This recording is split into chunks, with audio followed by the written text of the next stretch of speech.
Hi, எல்லாருக்கும் வணக்கம். Welcome back Voice of Galaxy. இன்றைய கதையை பார்க்கறதுக்கு முன்னாடி நம்ம சேனலை பார்க்குறோம், சப்ஸ்கிரைப் பண்ணுங்க. அப்படியே பெல் ஐக்கானையும் கிளிக் பண்ணுங்க. எல்லாரும் சேஃபா தீபாவளி கொண்டாடிப்பேன்னு நினைக்கிறேன். வாங்க இன்றைய கதைக்கு போகலாம். அதிகாலை 5 மணிக்கு எழும்பி எல்லா வீட்டு வேலைகளையும் செய்ய ஆரம்பித்தாள் சங்கரி. நேற்று இரவு 8 மணிக்கு நைட் ஷிப்ட் வேலைக்கு போயிருந்த கணவன் காலையில் எப்படியும் 6:30 மணிக்கு திரும்பி வந்து விடுவான். அதற்குள் எல்லாவற்றையும் முடித்து வைத்துவிட்டு களைப்பில் வரும் கணவன் தங்கதுரைக்கு காஃபி போட்டு ரெடியாக வைத்திருக்க வேண்டும். கணவன் ஒரு பெரிய ஆஸ்பத்திரியில் மார்ச்சுவரியில் வேலை செய்கிறான். அதாவது பிணக்கிடங்கு. இரவு 9 மணி முதல் காலை 6 மணி வரை அவன்தான் அங்கு இருக்க வேண்டும். விபத்துகள், கொலை, தற்கொலை போன்ற காரணங்களால் இறப்பு ஏற்படும். மனிதர்களின் பிணங்கள் அந்த பிணக்கிடங்கில் தான் பாதுகாப்பாக வைக்கப்படும். தங்கதுரை தான் அவற்றுக்கு பாதுகாப்பாக அங்கேயே இருப்பான். மணி காலையில் 6:30 ஆனது. வீட்டின் கதவு தட்டப்பட்டது. சங்கரி உடனே ஓடிப்போய் கதவை திறந்தாள். அவள் கணவன் வெளியே நின்றிருந்தான். ஏதோ தெரியவில்லை, அவன் முகத்தில் இன்று சந்தோஷம் நிரம்பி வழிந்தது. வாங்க, உள்ள வாங்க. பரவாயில்லையே, இன்னைக்கு கொஞ்சம் சீக்கிரமே வந்துட்டீங்க. முகத்தில் சந்தோஷம் வேற பொங்கி வழியுது. வந்து உக்காருங்க, காஃபி ரெடியா இருக்கு, கொண்டு வரேன் என்றாள் சங்கரி. சரி, கொண்டு வா, உனக்கு ஒரு ஆச்சரியம் காத்திருக்குது.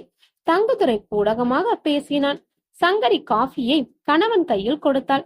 காஃபியை வாங்கி கொண்ட தங்கதுரை தன் மனைவியை இழுத்து தன் பக்கத்தில் உட்கார வைத்து அணைத்துக் கொண்டான். என்ன அதிசயமா இருக்கு, ரொம்ப சந்தோஷமா இருக்கீங்க. என்னையும் பிடித்து இழுத்து பக்கத்துல வைத்துக் கொண்டீங்க, என்ன விஷயம் என சங்கரி நெளிந்தாள். அடியே சங்கரி, இன்னைக்கு என்ன நாள் மறந்து விட்டாயா? இன்றோடு நமக்கு கல்யாணமாகி 3 ஆண்டுகள் ஆகிவிட்டது. இன்றைக்கு நமக்கு திருமண நாள். அதனாலதான் உனக்கு ஒரு பரிசு வாங்கி கொண்டு வந்திருக்கிறேன் என்றான் தங்கதுரை. என்னது பரிசா? புடவைதானே? இதற்கு முன்னால் 2 திருமண நாள் வந்ததே, அப்போதும் ஒன்னும் வாங்கிவிட்டு வரவில்லை. இப்போது என்ன விசித்திரமா இருக்கிறதே? சங்கரியின் கண்கள் அவனை மேலும் கீழும் பார்த்தது. கையில் ஒரு பார்சலும் பையும் இல்லையே. என்ன பரிசோ? வெளியே ஒளித்து வைத்து விட்டு வந்திருப்பாரோ என எண்ணிக்கொண்டாள். ஆமாண்டி, என் பொண்டாட்டி ரொம்ப நாளா பணத்தை கொஞ்சம் கொஞ்சமா சேர்த்து வச்சு உனக்கு இதை வாங்கி கொண்டு வந்திருக்கிறேன் என்று சொல்லிவிட்டு தன் பேண்ட் பாக்கெட்டுக்குள் கையை விட்டு ஒரு மோதிரத்தை வெளியே எடுத்தான். அதை தன் மனைவியின் கையில் அணிவித்தான். அதை பார்த்த சங்கரிக்கோ சந்தோஷம் தாங்க முடியவில்லை. ஏனென்றால் அவள் கணவன் இதுவரை இப்படி ஒரு பரிசை கொடுத்ததே கிடையாது. எப்படி இருக்கு இந்த மோதிரம்? உன்னுடைய தங்க நிற விரலுக்கு பொன்னாலேயே மோதிரம் செய்து போட்டு விட்டேன் என்றான் தங்கதுரை. ரொம்ப நல்லா இருக்கு. ஒரு 1/2 பவுன் இருக்குமா? தங்கம் விக்கிற விலைக்கு 1 மில்லிகிராம் கூட வாங்க முடியாது. நீங்க எனக்கு 1/2 பவுன்ல மோதிரம் செஞ்சு போட்டிருக்கீங்க. நம்ம கல்யாண நாள ஞாபகம் வச்சுட்டு வாங்கிட்டு வந்திருக்கீங்க. அதை நினைச்சாலே எனக்கு சந்தோஷமா இருக்கு என சங்கரியின் முகத்தில் சந்தோஷம் நிரம்பி வழிந்தது. சரி சங்கரி, நான் குளித்து விட்டு வருகிறேன். அதற்கு பிறகு சாப்பிட்டு விட்டு நாம் கோயிலுக்கு சென்று வருவோம். நம் திருமண நாள் இல்லையா என்றான் தங்கதுரை. ஆகா, நல்ல யோசனைதான். அப்படியே தேவி காளியம்மாவிடம் ஒரு குழந்தையும் கொடுத்து விடுத்தாயே என்று வேண்டிக் கொள்ள வேண்டும் என்றாள் சங்கரி. ஒரு 10 மணி அளவில் 2 பேரும் தங்கள் பைக்கில் ஏறி பக்கத்தில் இருந்த காளியம்மன் கோவிலுக்கு சென்றார்கள். கோவில் வாசலில் இருந்த தேங்காய் பழம், கடையில் இருந்த அர்ச்சனைக்குடைய எல்லா ஜாமான்களையும் சங்கரி வாங்கினாள். எல்லா பூஜா ஜாமான்களையும் ஒரு தட்டில் வைத்து ஏந்தி கொண்டு கோவிலுக்குள் நுழைந்தார்கள் 2 பேரும். கோவிலுக்குள் அவ்வளவு கூட்டம் இல்லை. கடவுளை நினைத்து கொண்டே உள்ளே நுழையும் போதுதான் அது நிகழ்ந்தது. கீழே இருந்த படியில் தடுக்கி தலைக்குப்புற கீழே விழுந்தாள் சங்கரி. அவளுடைய முகம் நேரடியாக தரையில் பட்டதால் அடிபட்டு மூக்கில் இருந்து ரத்தம் வடிந்தது. அதை பார்த்து அவள் கணவன் உடனே அவளை தூக்கி உட்கார வைத்தான். பின்னர் அவளை அழைத்துக் கொண்டு பக்கத்தில் இருந்த ஒரு தண்ணீர் வரும் பைப் அடிக்கு சென்று அவள் முகத்தை நன்றாக துடைத்து விட்டான். சங்கரிக்கு அழுகையாய் வந்தது. இப்படி கல்யாண நாளில் அபசகுனமா இது நடந்து விட்டதே என்று கவலையில் சோகமாக இருந்தாள். அதற்கு பிறகு தங்கதுரை அவளை சமாதானப்படுத்தி, என்ன சங்கரி, இதுக்கு போய் அழலாமா? கவலைப்படாமல் இரு, இது எல்லாருக்கும் நிகழ்வதுதானே. நீ கொஞ்சம் கவனமா நடந்து வந்திருந்தால் விழுந்திருக்க மாட்ட. நீ கண்ணை மூடிக்கொண்டு காளியம்மனை வணங்கி கொண்டு வந்திருப்ப. அதனாலதான் படி இருப்பது தெரியாம தடிக்கு விழுந்துட்ட. எல்லாம் நல்லதுக்குதான் என்று நினைத்துக்கொள். இல்லங்க, நான் நன்றாக கண்களை திறந்து தரையை பார்த்து கொண்டுதான் நடந்தேன். எப்படி விழுந்தேன்னு எனக்கு இன்னும் புரியாம தான் இருக்கு. ஆனா என்னை யாரோ பின்னால் இருந்து தள்ளி விட்ட மாதிரி இருந்துச்சு. அதனாலதான் பயந்து கலவர அடைஞ்சிட்டேன் என்றாள் சங்கரி. நம் பின்னால் யாருமே வரவில்லை. நாம் 2 பேரும் தனியாக தான் நடந்து வந்தோம். நான் உன் பக்கத்தில் தானே நடந்து வந்தேன். நம்முடைய முன்பக்கமும் பின்பக்கம் யாருமே இல்லையே. உன்னை யாரும் தள்ளிவிடவும் இல்லை. எல்லாம் உன் பிரம்மைதான். சரி, ஒன்றும் பிரச்சனை இல்லை என்று சொல்லிவிட்டு கீழே சிதறி கிடந்த அர்ச்சனை ஜாமான்கள் எல்லாம் எடுத்து தட்டில் வைத்து சங்கரியின் கையில் கொடுத்து அவளை பிடித்து கொண்டே நடந்தான். 2 பேரும் கருவறைக்கு பக்கத்தில் நின்று அர்ச்சகர் கையில் அர்ச்சனை தட்டை கொடுத்தார்கள். அவரும் அதை வாங்கிக் கொண்டு மந்திரங்களை உச்சரித்துக் கொண்டே கருவறைக்குள்ளே சென்றார். காளியம்மனுக்கு தீபம் காட்டிவிட்டு தேங்காயை உடைத்தார். உடைத்தவருக்கு அதிர்ச்சி. உடனே திரும்பி சங்கரையும் தங்கத்துறையும் வித்தியாசமாக பார்த்தார். அர்ச்சகரின் பார்வையை பார்த்த சங்கரி மிகவும் திகிலடைந்தாள். அவளுக்குள் உள்ளூர பயம் தொற்றிக் கொண்டது. உடம்பெல்லாம் வியர்த்தது. என்ன சொல்ல போகிறாரோ என்று பயந்து போய் கணவரின் முகத்தை திகிலுடன் பார்த்தாள். அர்ச்சகரின் பார்வையோ ஏதோ அசம்பாவிதம் நடந்துவிட்டது என்பதை அப்பட்டமாக தெரிவித்தது. அவரின் முகமும் கொஞ்சம் வாடி போய்தான் இருந்தது. சாமி, என்ன ஆயிற்று? எங்களை அப்படி பாக்குறீங்க? ஒண்ணு பிரச்சனை இல்லையே. அர்ச்சனை தட்டில் எல்லாம் சரியாகத்தானே வைத்திருக்கிறோம். ஏதாவது குறை இருக்கிறதா என தங்கதுரை கேட்டான். அர்ச்சகர் உடனே உடைத்த தேங்காய் எடுத்துக்கொண்டு சங்கரிடம் காட்டினார். அந்த தேங்காய் முழுவதும் அழுகி போய் இருந்தது. அதிலிருந்து கெட்ட நாற்றமும் வீசியது. அதை பார்த்ததும் சங்கரியும் தங்கத்துறையும் உறைந்து போய் நின்றார்கள். அர்ச்சகரின் கையில் இருந்த அழுகிய தேங்காயை பார்த்ததும் சங்கரிக்கு உடம்பே நடுங்கியது. தன் 2 கைகளால் காளி அம்மாவை கும்பிட்டு கொண்டே, அம்மா, இது என்ன சோதனை? நாங்கள் ஏதாவது தவறு செய்து விட்டோமா? எங்களை மன்னித்து விடாமா? எங்களை சோதிக்காதே அம்மா என்று அங்காளாய்த்தாள். அவள் கண்களில் கண்ணீர் வடிந்தது. இதில் கவலைப்படுவதற்கு ஒன்றுமில்லை அம்மா. இது இங்கே வரும் நிறைய பேருக்கு நடக்கக்கூடியதா. ஏதோ கெட்டது உங்களுக்கு நடக்க போவதா அம்மன் காட்டி கொடுத்து விட்டாள். அதற்கு நீங்கள் தயாராக இருக்க வேண்டும். அதற்கான அறிவிப்பு தான் இது. இதற்கும் அம்மா காளியம்மனிடமிருந்து ஒரு பரிகாரம் இருக்கிறது. இன்னொரு தேங்காயை வாங்கி கொண்டு வந்து கொடுங்கள். அம்மா கெட்டதை தடுத்து உங்களுக்கு நல்லது செய்வாள். எல்லாம் நல்லதுக்குத்தான் என அர்ச்சகர் சமாதானமான பதில் சொன்னார். என்னதான் அர்ச்சகர் பரிகாரம் சொன்னாலும் சங்கரின் மனம் கொஞ்சம் கூட சமாதானம் அடையவில்லை. அவள் கண்களில் இருந்து வடிந்த கண்ணீரை அதை காட்டி கொடுத்தது. உடனே தங்கத்துறை ஓடிப்போய் இன்னொரு தேங்காயை வாங்கி கொண்டு வந்து அதை சங்கரின் கையில் கொடுத்தான். சங்கரியும் அதை அர்ச்சகரிடம் கொடுத்தாள். சங்கரி வருத்தப்படவே, இந்த முறை தேங்காய் நமக்கு சாதகமாக ஒரு குறையும் இல்லாமல் பளிச்சென்று இருக்கும், நீயே பார் என்று தங்கத்துறை தன் மனைவியே தேற்றினான். சங்கரி மீண்டும் கலவரத்துடன் அர்ச்சகரையும் காளிதேவியும் பார்த்து கொண்டே இருந்தாள். புது தேங்காயை வாங்கி கொண்டு உள்ளே சென்ற அர்ச்சகர் மந்தாங்கரலை ஓதிக்கொண்டு மீண்டும் தேங்காயை உடைத்தார். சங்கரியும் பயந்து கொண்டே அர்ச்சகரை பார்த்து கொண்டே இருந்தாள். இந்த தடவை தேங்காய் அழுகாமல் இருக்க வேண்டும் என்று வேண்டிக் கொண்டாள். கண்களை மூடிக்கொண்டு காளி அம்மாவை மிகவும் பக்தியுடன் வேண்டிக் கொண்டிருந்தாள். அர்ச்சகர் உடைத்த தேங்காயை அர்ச்சனை தட்டில் வைத்துக் கொண்டு மீண்டும் சங்கரின் பக்கம் வந்தார். சங்கரி மெதுவாக தன் கண்களை திறந்து தட்டை பார்த்தாள்.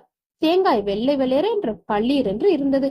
அதை பார்த்து சங்கரி சந்தோஷத்துடன் காளியம்மனை பார்த்து கண்ணீருடன் நன்றியும் தெரிவித்தாள். அர்ச்சகரும் புன்னையுடன் தன் கையோடு கொண்டு வந்திருந்த அர்ச்சனை தட்டை சங்கரிடம் கொடுத்தார். இதோ பாராமா, தேங்காய் வெள்ளை வெளியேறும் இருக்கிறது. காளியம்மா உன்னுடைய எல்லா பிரச்சனையும் நீக்கிடுவாள். உனக்கு இருந்த எல்லா தடைகளும் நீங்கிவிட்டது. இனி பயப்படுவதற்கு ஒன்றுமே இல்லை. இந்த தட்டில் இருக்கும் பழங்களில் 2 எடுத்து ஆளுக்கு ஒன்றை இப்பொழுதே சாப்பிடுங்கள். இந்த எலுமிச்சை பழத்தை எடுத்து உங்க வீட்டு சாமி படத்தின் முன்னே வைத்து கும்பிட்டு விட்டு அந்த பழத்தை நீங்கள் தூங்கும் பொழுது தலையணைக்கு கீழே வைத்துக் கொள்ளுங்கள். அது உங்களை எல்லாவற்றிலும் இருந்து பாதுகாக்கும். அப்புறம் இதிலிருந்த குங்குமத்தை இப்பொழுதே சூடிக்கொள். இது உங்களுக்கு ஒரு குறையும் இல்லை அம்மா. நீ சந்தோஷமா வீட்டுக்கு செல் தாயே. காளி அம்மா உன் கூடவே வருவாள் என அர்ச்சகர் சங்கரிக்கு தைரியம் ஊட்டும் விதமாக பேசினார். சங்கரியும் அரை மனதோடு கோவிலை விட்டு வெளியேறினாள். இன்றைய தினமே சரியில்லை. கல்யாண நாள் அதுவுமா கீழே விழுந்து ரத்த குறி காட்டிவிட்டது. 2வது அம்மாவுக்கு படைத்த தேங்காயும் அழுகிவிட்டது. மிகுந்த கவலையுடன் தன் கணவனை அழைத்துக் கொண்டு வீட்டுக்கு சென்றாள். வீட்டுக்கு வந்ததும் சங்கரின் முகம் தெளிவடையவில்லை. கோவில்களில் நடந்ததை பற்றியே நினைத்து வருந்து கொண்டிருந்தாள். தங்கதுரையும் எவ்வளவோ எடுத்து குறையும் சங்கரி சமாதானம் அடையவில்லை. என்ன சங்கரி, இப்படி சோர்வாவே இருக்கிற? இன்று நம்முடைய கல்யாண நாள், சந்தோஷமா இரு. நான் இன்று வேலைக்கு போக மாட்டேன், லீவு போட்டு விட்டேன். சாயங்காலம் வெளியே போய் நன்றாக சுத்தி பார்த்துட்டு அப்புறம் ஹோட்டலுக்கு போய் உனக்கு பிடிச்சதை சாப்பிட்டுட்டு வீட்டுக்கு வரலாம் என தங்கதுரை தன் மனைவியை ஆசுவாசப்படுத்தினான். கடைசியில் சங்கரி கொஞ்சம் தெளிவடைந்து நன்றாக பேச ஆரம்பித்தாள். சாயங்காலம் மணி 6 ஆனது. தங்கதுரை சொன்னது போல் தன் மனைவி சங்கரியை கூட்டிக் கொண்டு வெளியே பார்க், மால் என்று எல்லா இடமும் சுற்றி காட்டிவிட்டு கடைசியில் ஒரு பெரிய ஹோட்டலுக்கு சென்று அவளுக்கு பிடித்ததை வாங்கி கொடுத்து தானும் சாப்பிட்டு விட்டு வீட்டுக்கு திரும்பினான். இரவு 10 மணி ஆனது. இருவரும் கட்டிலில் அருகருகே படுத்துக் கொண்டு தூங்க ஆரம்பித்தார்கள். தங்கத்துரை உடனே தூங்கிவிட்டான். சங்கரி நடந்ததை பற்றி நினைத்து கொண்டு அங்கேயும் இங்கேயும் புரண்டு கடைசியில் 11 மணிக்கு மேல் தூங்க ஆரம்பித்தாள். சரியாக இரவு மணி 1 ஆனது. நன்றாக தூங்கிக் கொண்டிருந்த சங்கரிக்கு தனது இடது கையை யாரோ தொட்டது போல் தெரிந்தது. உடனே வலதுபுறம் திரும்பி பார்த்தாள். அப்பொழுது கணவன் தூக்கத்தில் எதிர்பக்கம் திரும்பி படுத்துக் கொண்டான்.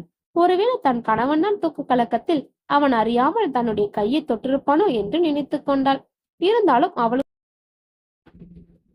அவளுக்கு ஒரு சந்தேகம்.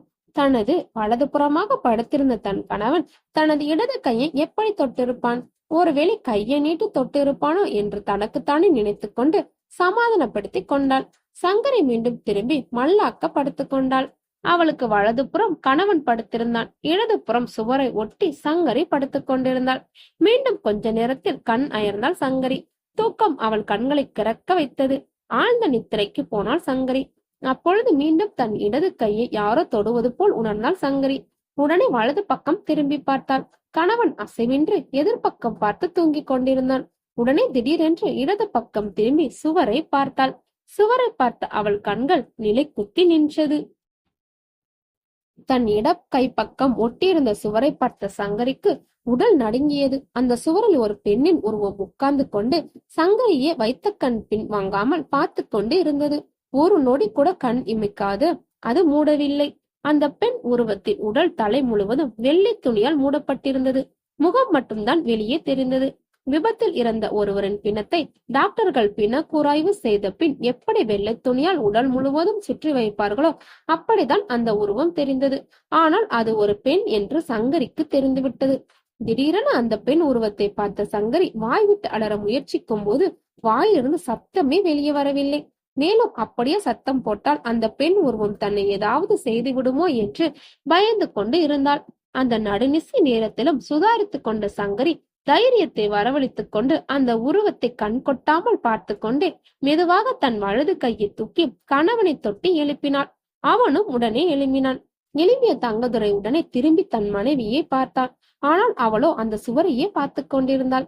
என்ன இவள் தன்னை எழுப்பி விட்டுவிட்டு ஏன் அந்த சுவரையே பார்த்து கொண்டிருக்கிறாள் என்று யோசித்தான். சங்கரி ஏண்டி என்னை எழுப்பினா? எழுப்பி விட்டுட்டு சுவரையே பார்த்து கொண்டிருக்கிற? உனக்கு என்ன பைத்தியமா? சொல்லடி, என்ன விஷயம் என தங்கத்துரை கோபப்பட்டான். தங்கதுரை சத்தம் போட்டு பேசியதும் சுவரில் தோன்றி அந்த மாய உறவு மறைந்து விட்டது. உடனே சங்கரி திரும்பி தன் கணவனை பார்த்து, இந்த சுவரில் ஒரு பெண் உருவம் எனக்கு தெரிந்தது. அவள் என்னையே கண் சிமிட்டாமல் பார்த்து கொண்டிருந்தாள். அவ உடம்பு புறா வெள்ளை துணியால போத்தி கொண்டிருந்தாள். முகம் மட்டும்தான் வெளியே தெரிஞ்சிச்சு. அதை பார்த்து பயந்துதான் உங்களை எழுப்பினேன் என சங்கரி படபடப்புடன் சொன்னாள். நீ தூக்க கலக்கத்துல எதையாவது பார்த்திருப்ப.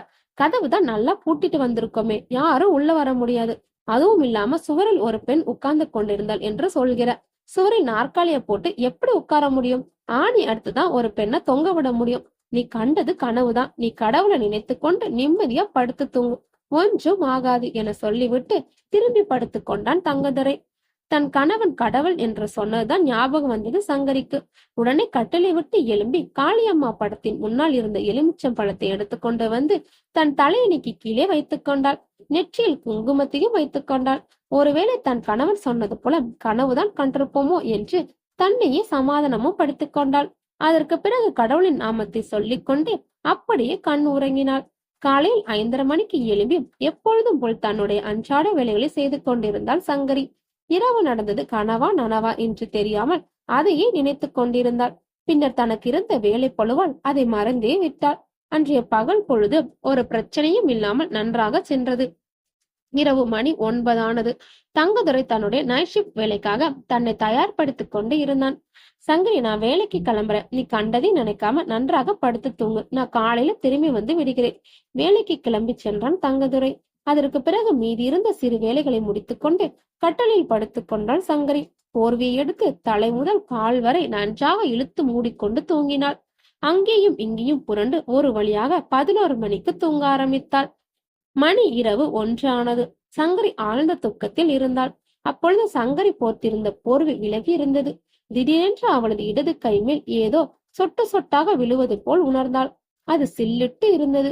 உடனே தூக்கத்திலிருந்து எழும்பிய சங்கரி தன் வலது கையால் தன் இடது கையை தொட்டு தடவி பார்த்தாள். ஏதோ பிசு பிசுவென்று இருந்தது. உடனே கட்டளை விட்டு எழும்பி விளக்கை ஆன் செய்தாள். விளக்கு வெளிச்சத்தில் தன் இடது கையை பார்த்த சங்கரி அதிர்ச்சி அடைந்தாள். அவளது இடது கையின் விரல்களின் மேல் சிவப்பான திரவம் கொட்டியிருந்தது. அது ரத்தம் போலவே இருந்தது. அதை கையால் தொட்டு பார்த்து அது ரத்தம்தான் என்பதை உறுதி செய்து கொண்டாள். உடனே கட்டில் அருகில் வந்து மேலே விட்டத்தை பார்த்தாள். அங்கே இருந்ததுதான் இது சொட்டு சொட்டாக விழுந்தது. ஒருவேளை பூனை ஏதாவது எலியை பிடித்து விட்டது விட்டத்துல உட்கார்ந்து கொண்டு சாப்பிட்டு கொண்டிருக்கும் பொழுது ரத்தம் அதிலிருந்து வழிந்திருக்குமோ என்று நினைத்தாள். ஆனால் மேலே எந்த பூனையும் காணப்படவில்லை. பூனையின் சத்தமும் இல்லை. இந்நிறத்துக்கு விளக்கு போட்டதும் அந்த பூனை கத்தி இருக்குமே, அப்படி ஒன்றும் நிகழவில்லையே என நினைத்து கொண்டே வாஷ் பேஷனுக்கு சென்று தன் கைகளை நன்றாக கழுவினாள். அவள் நன்றாக கழுவியும் மோதிர விரல் மட்டும் சிவப்பாகவே இருந்தது. சரி, நாளைக்கு பார்த்து கொள்ளலாம் என்று எண்ணிக்கொண்டு மீண்டும் கட்டலுக்கு வந்து படுத்துக் கொண்டாள். கண்களை மூடி உறங்க முயற்சித்தாள். சிறிது நேரத்தில் தூங்கவும் செய்தாள். ஒரு அரை மணி நேரம் சென்றிருக்கும். தூங்கிக் கொண்டிருந்த சங்கரியின் மூக்குக்கு ஏதோ கெட்ட வாடை அடிப்பது தெரிய வந்தது. கண்களை மூடிக்கொண்டே மூக்கு வழியாக சுவாசத்தை நன்றாக இழுத்து பார்த்தாள். ஒரு அழுகிய பிணவாடை அவள் மூக்கினுள் நுழைந்தது. அவளுக்கு அந்த கெட்ட பிணவாடையை சுவாசித்ததால் குமட்டிக் கொண்டு வந்தது. உடனே தன் மூக்கை மூடிக்கொண்டு கட்டிலிருந்து எழும்பி நின்றாள். ஏதோ உள்ளுணர்வு தூண்ட தன் தலையை உயர்த்தி மீண்டும் விட்டத்தை பார்த்தாள். அங்கே பழைய ஜாமான்கள் அடுக்கி வைக்கும் பரன் இருந்தது. அங்கே பரனை பார்த்த சங்கரிக்கு தலையே சுற்றியது. கண்கள் இருண்டது. வயிற்றுக்குள்ள ஏதோ பெரிய நெருப்பு உருண்டை உருண்டது போல இருந்தது. பரனை பார்த்த அதிர்ச்சியில் மிரண்ட சங்கரி அப்படியே கட்டிலே உட்கார்ந்தாள். நேற்றிரவு இதே நேரத்தில் சுவரில் பார்த்த அதே வெள்ளை துணியால் உடம்பு முழுவதும் சுற்றி கொண்டு இருந்த உருவம் இன்று பரன் இருந்து கொண்டு சங்கரை உற்று பார்த்து கொண்டு இருந்தது. நேற்றாவது கணவன் பக்கத்தில் இருந்தான், கொஞ்சம் தைரியத்துடன் இருந்தாள். ஆனால் இன்று தனிமையில் இருக்கிறதை உணர்ந்து கொண்ட சங்கரி இந்த உருவத்திடமிருந்து எப்படி தப்பிப்பது என்ற கண்களை அங்கேயும் இங்கேயும் சுழலவிட்டாள். எப்படியாவது வீட்டை விட்டு வெளியே ஓடிவிட வேண்டும் என்று நினைத்து கொண்டாள். உடனே பூட்டப்பட்டிருந்த வீட்டின் கதவை நோக்கி ஒரு பூனை போல் மெதுவாக சப்தம் எதுவும் வராமல் நடந்தாள். சங்கரி மூச்சை இழுத்து பிடித்துக் கொண்டு அடிமேல் அடி எடுத்து வைத்தாள். அப்படி சத்தம் போட்டால் அந்த உருவம் தன்னை ஏதாவது செய்து விடுமோ என்ற பயம் வேறு அவளை ஆட்கொண்டிருந்தது. அப்போது பரனிலிருந்து இவளுடைய அசைவுகளை கவனித்துக் கொண்டிருந்த அந்த உருவம் உடனே அங்கிருந்து காற்றல் மிதந்து வந்தது போல் மெதுவாக அந்தரத்தில் கீழே இறங்கியது மட்டுமில்லாமல் அங்கே இருந்து கதவின் பக்கம் நின்ற சங்கரியை கோபத்துடன் உற்று பார்த்தது. சங்கரியும் அந்த உருவத்தை பார்த்து கொண்டே மெதுவாக கதவின் தாழ்பாலை திறந்தாள். கதவும் திறந்து கொண்டது. சங்கரி கதவை பட்டென்று திறந்து கொண்டு வேகமாக வெளியே வந்து கத்தி கொண்டு ஓடினாள். ஓடிய வேகத்தில் பக்கத்து வீட்டை அடைந்து அந்த கதவை தட்டினாள். கொஞ்ச நேரத்தில் வீட்டில் உள்ளிருந்தவர்கள் கதவை திறந்து கொண்டு வெளியே வந்தார்கள். அங்க சங்கரி முகம் வெளுத்து பயத்துடன் நின்று கொண்டிருந்தாள். வந்தவர்களிடம் தான் கண்ட உருவத்தை பற்றி சொல்லிவிட்டு அழுதாள். உடனே அவர்களும் சங்கரியின் வீட்டின் உள்ளே சென்று ஒரு இடம் விடாமல் மூளை முடுக்கெல்லாம் பார்த்தார்கள். ஆனால் அவர்கள் கண்களுக்கு அந்த உருவம் தென்படவில்லை. பிறகு அவர்கள் வெளியே வந்து சங்கரிடம், உன் வீட்டுக்குள்ள சென்று எல்லா இடத்தையும் பார்த்துட்டோமா, எங்க கண்களுக்கு ஒன்றும் புலப்படவில்லை. அது உன் மனப்பிராந்தையா கூட இருக்கலாம். சரி, இப்போ நீ ரொம்ப பயந்து போய் இருக்கிற. இனி நீ உன் வீட்டுக்கு இப்பொழுது போக வேண்டாம். இன்னைக்கு ராத்திரி நீ எங்க வீட்டுல படுத்துக்கோ என்று சொல்லிவிட்டு சங்கரை உள்ளே அழைத்து கொண்டு சென்றார்கள். உள்ளே சென்ற சங்கரை போனை எடுத்து தன் கணவனுக்கு உடனே போன் பண்ணினாள். அவனும் அவளை திட்டிவிட்டு பிறகு சமாதானப்படுத்தினாள். இன்னைக்கு ராத்திரி நீ பக்கத்து வீட்டிலேயே படுத்துக்க, காலையில வந்து பேசிக்கலாம் என்று போனை வைத்து விட்டான். என்னதான் மனைவியை திட்டி சமாதானப்படுத்தினாலும் அவனுக்கும் உள்ளூர கொஞ்சம் பயமாகத்தான் இருந்தது. திருமண நாளிலிருந்து நடப்பது ஒன்றுமே சரியில்லையே என்று வருந்தினான். பிறகு மெதுவாக நடந்து பிணவரையின் கதவின் பக்கம் சென்றான். எல்லாம் சரியாக இருக்கிறதா என்று திரும்பி பார்த்து கொண்டான். பிறகு பிணவரையின் கதவை நன்றாக மூடிவிட்டு வெளியே வந்தான். பிணவரையின் வாசலில் எப்பொழுதும் ஒரு நாற்காலி போடப்பட்டு இருக்கும். அது அவனுக்கு போடப்பட்ட நாற்காலி தான். அந்த நாற்காலில் உட்கார்ந்து தன் வீட்டில் நடந்த பிரச்சனைகளை பற்றி யோசித்துக் கொண்டிருந்தான். நாக்கு வறண்டது. சரி, ஒரு டீ குடிப்போம் என்று அருகில் இருந்த கேண்டீனுக்கு சென்றான். அந்த கேண்டீன் இரவு முழுவதும் திறந்தேதான் இருக்கும். அங்க இருந்து ஒரு டீ வாங்கி அங்கேயே உட்கார்ந்து குடித்தான். டீயை வாங்கி குடித்துக் கொண்டிருந்தவனுக்கு அதன் சுவை கொஞ்சம் வித்தியாசமாக இருந்தது. மனமும் வேற மாதிரி இருந்தது. உடனே அந்த டீ கிளாஸை உற்று பார்த்தான். அதை பார்த்த அவனுக்கு உடல் முழுவதும் உயர்த்து கொட்டது. அந்த டீ முழுவதும் இரத்த கலரில் சிவப்பாக இருந்தது. அதிலிருந்து பிணவாடையும் வந்தது. உடனே டீ கிளாஸை எடுத்துக்கொண்டு டீ போட்டவரிடம் காட்டி நீட்டினான். என்னையா நீ டீ போட்டிருக்க, சிவப்பு கலர் ரத்த மாதிரி இருக்கு, நாத்தம் கெட்ட நாத்தம் அடிக்குது, டீல வேற எதையாவது கலந்தியா என தங்கத்துரை கோபத்தில் கேட்டான். உடனே டீ மாஸ்டர் அவன் கையில் இருந்த கிளாஸை வாங்கி பார்த்து முகர்ந்து பார்த்தான். யோ, உனக்கு கண்ணும் சரியில்லை மூக்கும் சரியில்லை. டீ அதன் ஒரிஜினல் கலர்ல தான் இருக்கு. மனமும் சூப்பரா இருக்கு. உனக்குதான் என்னமோ ஆயிடுச்சு, நல்லா பார் என்று சொல்லிவிட்டு டீ கிளாஸை அவனிடம் காட்டினார். தங்கத்துரையும் மீண்டும் டீ கிளாஸை பார்த்தான். அது இப்பொழுது இரத்த கலரில் இல்லை, நார்மலாக தான் இருந்தது. உடனே தன் தலையில் தானே அடித்துக் கொண்டான். இருந்தாலும் டீயை மீண்டும் குடிக்க அவனுக்கு மனம் வரவில்லை. பாதி டீயை அப்படியே திருப்பி வைத்துவிட்டு நடந்தான். மீண்டும் திரும்பி பிணவரிக்கு வந்தான். தூரத்திலிருந்த பிணவரியை பார்த்து கொண்டே நடந்து வந்தான். வந்தவன் அப்படியே திடுக்கிட்டு நின்றான். பிணவரையின் வாசலில் போடப்பட்டிருந்த நாற்காலிகள் யாரோ உட்கார்ந்திருந்தது போல் இருந்தது. கூர்ந்து பார்த்ததில் அது ஒரு பெண் போல் இருந்தது. வெளிச்சம் குறைவாக இருந்ததால் சரியாக அடையாளம் காண முடியவில்லை. இன்னும் கொஞ்ச தூரம் நெருங்கி பார்த்தால் அது தன்னுடைய மனைவி சங்கரிதான் என்பதை அறிந்து கொண்டான். இன்று பகலில் அவள் உடுத்தியிருந்த அதே சேலையைத்தான் இப்பொழுதும் உடுத்திருந்தாள். இவள் எதற்காக இப்பொழுது இங்கே வந்திருக்கிறாள்? ஒருவேளை வீட்டில் தனியாக படுப்பதற்கு பயந்து கொண்டு ஓடி இங்கே வந்து விட்டாலோ? இருக்காதே, நாம் தான் அவளை பக்கத்து வீட்டில் படுத்துக் கொள்ளுமாறு கேட்டுக்கொண்டேனே. பின்ன எதுக்கு இங்கே வந்திருக்கிறாள்? போய் 2 திட்டு திட்டினாதான் அவ சரி வருவா. சும்மா எல்லாத்துக்கும் பயந்து கொண்டே இருந்தா எப்படி என்று நினைத்து கொண்டே மெதுவாக நடந்து அவள் அருகே வந்தான். தங்குதுரை அவள் அருகில் வந்து திட்டுவதற்கு வாயை திறந்தான். திறந்த வாயை மூட முடியாமல் அப்படியே அதிர்ந்து போய் நின்றான். தங்குதுரை கோபத்துடன் அங்கே வரவும் அவன் அருகில் வந்ததும் தாமதம். அங்கிருந்த சங்கரி அப்படியே உருமாறினாள். பிணவரின் உள்ளே வெள்ளை துணியால் பொதிந்து வைத்திருக்கும் ஒரு பிணம் போல உருவத்தை மாற்றினாள்.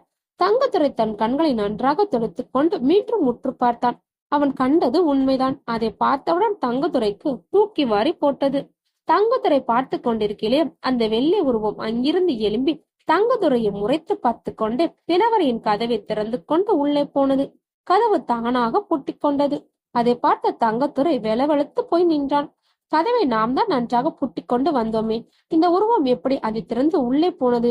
உடனே அவன் வேகமாக நடந்து சென்று மாச்சூரின் கதவை தள்ளினான். அடக்கடவுளே, கதவு பூட்டித்தானே இருக்கு. அந்த உருவம் எப்படி பூட்டியிருந்த கதவை சாவி இல்லாமல் திறந்து உள்ளே போனது?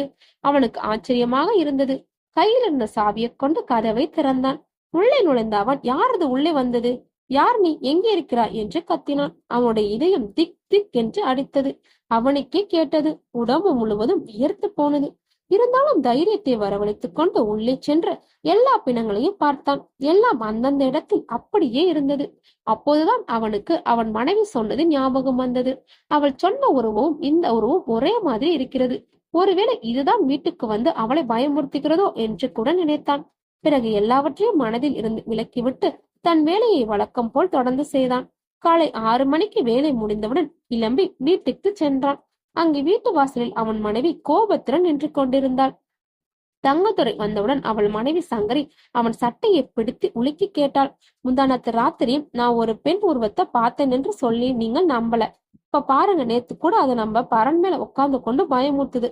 அதுக்குத்தான் நான் உங்களுக்கு போன் பண்ணேன். நீங்க என்ன திட்டுனா எப்படி? எனக்கு வீட்டு உள்ள போகவே பயமா இருக்கு. ஏதாவது செய்யுங்கள் என்று சங்கரி கத்தினாள். எனக்கும் என்னவென்று புரியவில்லை சங்கரி. ஏதாவது கெட்டாவி நம்ம வீட்டுக்குள்ள வந்து தொல்லை பண்ணுங்கிறது என்று நினைக்கிறேன். யாரிடமாதான் இத பத்தி கேட்டு பார்ப்போம். அது சரி, உன் மோதிர விரல் ஏன் சவப்பா இருக்கு என்றான் தங்கதுரை. அப்பொழுதுதான் தன் விரலை கவனித்தாள் சங்கரி. அது சிவப்பாக இருந்தது. உடனே தன் சேலை தலைப்பை வைத்து அதை துடைத்தாள். சிவப்பு நிறம் மறையவில்லை. நேற்று ராத்திரி இந்த விரல்ல தான் மேல பரன்ல இருந்து சொட்டு சொட்டா ரத்தம் வந்துச்சு. அதையும் நான் நன்றாக கழுவிட்டேன். இருந்தாலும் விரல் சவப்பாக இருக்குது. எனக்கு திகிலாதான் இருக்கிறது. வீட்டுக்குள் இருக்கவே ரொம்ப பயமா இருக்கு என்றாள் சங்கரி. சரி, பயப்படாத. இன்னைக்கு ராத்திரி பார்த்து விடலாம். நான் லீவ் போட்டு விடுகிறேன். அந்த கெட்ட ஆவி யார் என்று பார்த்து விடலாம் என சொல்லிவிட்டு தன் மனைவியை அணைத்துக் கொண்டு வீட்டுக்குள்ளே போனான் தங்கத்துரை. நேற்று இரவு பிணக்கடங்கள் தனக்கும் இந்த அமானுஷ நிகழ்வு நடந்தது பற்றி அவளிடம் ஒன்றும் கூறவில்லை. அதை சொன்னால் சங்கரி மேலும் பயந்து விடுவாள். அவளிடம் அது பற்றி சொல்லாமல் இருப்பதே நல்லது. அன்றைய பகல் பொழுதும் பிரச்சனை இல்லாமல் நகர்ந்தது. தங்கத்துரை தன் மனைவியிடம் பலவிதமாக பேசி அவளை தைரியப்படுத்திக் கொண்டே இருந்தான். சாயங்காலம் சாப்பிட்டு விட்டு 2 பேரும் பல விஷயங்களை பற்றி பேசிக் கொண்டிருந்தனர். சரியாக 10 மணிக்கு இருவரும் தூங்குவதற்காக கட்டிலில் படுத்துக் கொண்டார்கள். வெகு நேரம் தூக்கம் வராமல் 2 பேரும் பேசிக்கொண்டே இருந்தார்கள். இன்று தன் கணவன் பக்கத்திலே இருந்ததால் சங்கரி தைரியத்துடன் இருந்தாள். ஒரு வழியாக 1 மணிக்குத்தான் அவர்களுக்கு தூக்கமே வந்தது. கொஞ்ச நேரத்திலே 2 பேரும் ஆழ்ந்த தூக்கத்திற்கு ஆரம்பித்தார்கள். வீட்டுக்குள்ளே நைட் லைட் மட்டும்தான் எரிந்து கொண்டிருந்தது. அது மிக மெல்லிய வெளிச்சத்தை அந்த அறைக்குள் பரப்பிக்கொண்டு இருந்தது. ஒரு அரை மணி நேரம் ஆகியிருக்கும். தங்கதுரைக்கு விழிப்பு தட்டியது. அவனுக்கு யூரின் வருவது போல் இருந்தது. உடனே கட்டலில் இருந்து எழும்பி உட்கார்ந்தான். பக்கத்தில் சங்கரி கவலையும் பயமும் இல்லாமல் தூங்கிக் கொண்டிருந்தாள். கட்டளை விட்டு எழும்பிய தங்கதுரை வீட்டின் வாசல் கதவு பக்கம் போனான். ஏனென்றால் வீட்டின் வெளியேதான் டாய்லெட் இருந்தது. கதவை திறந்து அந்த இருட்டிலேயே மெதுவாக நடந்து டாய்லெட்டுக்கு போனான். அங்கே சென்று காரியத்தை முடித்துவிட்டு வெளியே வந்தான். அன்று அமாவாசை என்பதால் இருட்டாகவே இருந்தது. தெரு விளக்கு மங்களாகவே எரிந்து கொண்டு இருந்தது. வீட்டின் வாசலை நோக்கி போகும் பொழுது திடீரென்று ஏதோ ஒன்று குறுக்கே வேகமாக போவது போல் அவன் கண்ணுக்கு புலப்பட்டது. ஒரு கணம் அதிர்ந்து போய் அங்கேயே நின்றான். அதற்கு பின் ஒன்றும் நடக்கவில்லை. வீட்டின் கதவை திறந்து கொண்டு உள்ளே நுழைந்தான். உள்ளே கட்டிலில் மனைவி சங்கரி தூங்கிக் கொண்டிருந்தது இங்கிருந்தே தெரிந்தது. நல்ல வேளை அவள் எந்திரிக்கல. இல்லை என்றால் கணவன் பக்கத்துல இல்லை என்று தெரிந்ததும் பயந்து சத்தம் போட்டு இருப்பாள். வீட்டு படியை தாண்டி உள்ளே போனான். வெளிச்சம் மங்களாகவே இருந்தது. அடுத்தடி எடுத்து வைத்தவனுக்கு அதிர்ச்சி காத்திருந்தது. எதையோ தடுக்கி பொத்தென்று தலைகீழாக குப்புற விழுந்தான். அன்று கோயிலில் சங்கரி விழுந்த மாதிரி இவனும் விழுந்தான். இவனுக்கும் மூக்கில் அடிபட்டு ரத்தம் வந்தது. தான் நடந்து வரும் பொழுது குறுக்கே யாரோ படுத்து கிடந்த மாதிரியும் அதன் மேல் மிதித்து தடுக்கி விழுந்தது போலவும் அவனுக்கு இருந்தது. உடனே சுதாரித்துக் கொண்டு எழும்பி திரும்பி அந்த இடத்தை பார்த்தான். திரும்பி பார்த்தவனுக்கு அதிர்ச்சி மேல் அதிர்ச்சியாக இருந்தது. உடனே ஐயோ அம்மா என்று பயந்து அடித்தொண்டையிலிருந்து ஈன குறையில் கத்தினான். தங்கதுரை பயந்து போய் கத்தியதற்கு காரணம் அங்கே வாசலின் குறுக்கே முகத்தை தவிர உடல் முழுவதும் வெள்ளை துணியால் சுற்றி கொண்டு படுத்து கிடந்த அந்த பெண்ணின் உருவம். அது மட்டும் இல்ல, அந்த பெண் கண்கள் மட்டும் பெரிதாக திறந்து தங்கதுரையை கோபத்தில் பார்த்து கொண்டிருந்தாள். இவன் சப்தமாக கத்தியதை கேட்டு அவன் மனைவி சங்கரி கட்டளை விட்டு எழுந்தாள். அங்கே வாசல் பக்கம் முகத்தில் ரத்த காயத்துடன் நின்றிருந்த தன் கணவனை பார்த்து, என்னங்க ஆச்சு, ஏன் இப்படி கத்துனீங்க, எதையாவது பார்த்து பயந்துட்டீங்களா, ஐயோ நெட்டில அடிபட்டு ரத்தம் வருதியும், எப்படி அடிபட்டுச்சு, கீழே விழுந்துட்டீங்களா என்று சொல்லிக் கொண்டே அவன் அருகில் ஓடி வந்தாள். அதிர்ந்து நிலை குலைந்து நின்ற தன் கணவனின் கைகளை பற்றி கொண்டாள். ஆனால் அவள் வருவதற்கு முன்னால் கீழே படுத்து கிடந்த அந்த உருவம் கண்ணில் இருந்து மறைந்து போனது. சங்கரி, நீ சொன்னது சரிதான். நீ சொன்ன மாதிரியே ஒரு உருவம் இங்க தரையில படுத்து கிடந்துச்சு. அது மேல தடுக்கி நான் கீழே விழுந்து இப்படி அடிபட்டு இருக்கேன். நம்ம வீட்டுல ஏதோ ஒரு ஆவி சுத்திக்கிட்டு இருக்கு. இப்பொழுது நான் அதை கண் கூட பார்த்துட்டேன் என தங்கதுரை உடல் நடுங்கியபடியே சொன்னான். உடனே சங்கரி பயந்து போய் அசையாமல் நின்று கொண்டிருந்த தன் கணவனை இழுத்து கொண்டு தன் வீட்டு மூலையில் வைத்திருக்கும் காளியம்மா படத்தின் முன்னே போய் நிறுத்தினாள். சங்கரி உடனே தீபத்தை ஏற்றி தன் நெத்தியிலும் கணவன் நெத்தியிலும் குங்குமத்தை வைத்து காளி தேவியை கும்பிட ஆரம்பித்தாள். அப்பொழுது தங்கதுரை சங்கரியின் மோதிர விரலை கவனித்தான். அது சிவந்து போய் இருந்தது. சங்கரி, உன் விரல் ஏன் வீங்கி இருக்கிறது, உனக்கு வலிக்கலையா என்று கேட்டான். ஆமா, நீங்க சொல்வது சரிதான், என் விரல் சிவந்தே இருக்கு, ஆனா வலி ஒன்னும் இல்லை என்று பதில் சொன்னாள். தங்கதுரையின் மனதில் ஏதோ நினைவு வந்து உறுத்தியது. பிறகு அங்கேயே காளி தேவியின் படத்தின் முன்னால் 2 பேரும் உட்கார்ந்து விடிய விடிய மந்திரங்களை சொல்லிக் கொண்டே இருந்தார்கள். அப்படியே அங்கேயே அசந்து போய் படுத்தும் உறங்கினார்கள். மணி விடிய காலை 6 ஆனது. சங்கரிதான் முதலில் எழுந்தாள். பக்கத்தில் படுத்து தூங்கிக் கொண்டிருந்த கணவன் தங்கதுரையும் தொட்டு எழுப்பினாள். இருவரும் எழுந்து பயபக்தியுடன் காளியம்மனை வணங்கிவிட்டு வேலையே ஆரம்பித்தார்கள். கட்டிலில் உட்கார்ந்து காஃபியை கொடுத்து கொண்டிருந்த தங்கதுரையின் மனதை ஏதோ ஒன்று உறுத்தியது. அந்த வெள்ள நிற ஆவி பிணவரியில் வேலை செய்யும் தன்னை பயமுறுத்தாமல் தன் மனைவியை அதிகமாக பயமுறுத்துவதன் காரணம் என்ன என்று யோசித்தான். உடனே ஆஸ்பத்திரியில் தன்னுடன் வேலை பார்க்கும் கனகராஜுக்கு போன் செய்தான். கனகராஜ் அதே ஆஸ்பத்திரியில் பார்மசியில் வேலை செய்பவன். தங்கதுரையும் கனகராஜும் ரொம்ப நெருங்கிய நண்பர்கள். எந்த பிரச்சனை என்றாலும் தன் நண்பன் கனகராஜிடம் தங்கதுரை பகிர்ந்து கொள்வான். கனகராஜுவிடம் தன் வீட்டில் நடந்த அமானுஷ விஷயங்களை பற்றி சொன்னான். உடனே கனகராஜ் தன்னுடைய அப்பாவை வந்து பார்க்குமாறு சொன்னான். காரணம், அவனுடைய அப்பா மிகுந்த ஆன்மீகவாதி. அவருக்கு இந்த மாதிரி விஷயங்கள் நிறைய தெரியும். உடனே தங்கத்துரை தன் பைக்கை எடுத்துக்கொண்டு கையோடு தன்னுடைய நண்பன் கனகராஜையும் கூட்டிக் கொண்டு அவனுடைய அப்பாவிடம் போய் முறையிட்டான். அவரும் தங்கதுரையை பார்த்து, நீ சொல்வதை பார்த்தா ஏதோ பில்லி சூனிய வேலை மாதிரி அல்லவா தெரிகிறது.